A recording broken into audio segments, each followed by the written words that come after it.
It's time to make a catch-all tray for my wife for Valentine's Day. So we're starting out with a piece of walnut that my wife and I actually saved from the burn pile at a sawmill.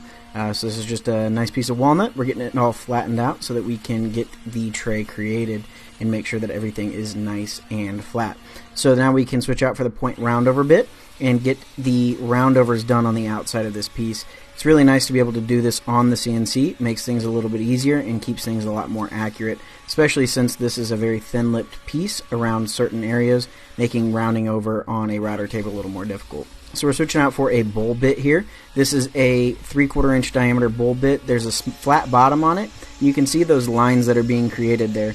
Those lines happen as the bit goes from conventional cutting to climb cutting. So it's just basically differences in the wood. It's not actual steps or anything like that. The bit creates a nice rounded profile at the bottom of it. And you can see I knew we were going to run into a knot here. So I put a piece of blue tape on the bottom of it just in case. So I can fill it with super glue without it worrying about it getting glued down to the actual CNC. So we're using some Starbond medium super glue with a bit of accelerator. And then we can take one final pass with the bowl bit.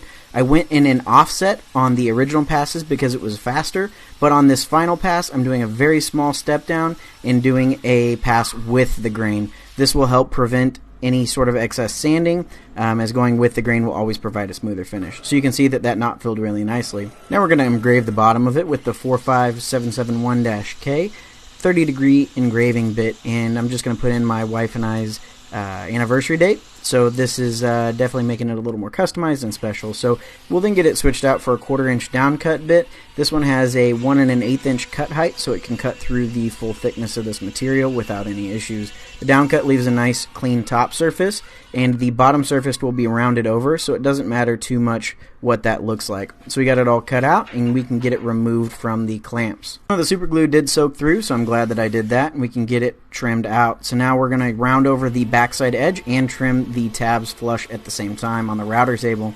This is the 3/16 inch ball bearing mini roundover bit. You can see it fits in that 1/4 inch area where the profile was cut out. Not a whole lot of bits can do that. It leaves a really nice clean finish. So now using the Gator Micro Zip sanding pad with just a bit of 220 grit sandpaper, we can get it all sanded down, and using some compressed air, you can see everything is ready to go.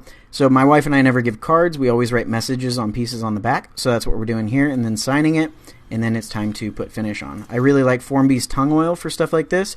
It's a great finish, super easy to apply, and it always looks really nice. So we can get it all buffed off, and I really love the matte finish that it always gives these pieces. So one little tip here, you can use some compressed air to blow out the finish from the engraved areas. That way you get a nice same luster throughout the whole piece. If you don't, it'll end up looking really shiny.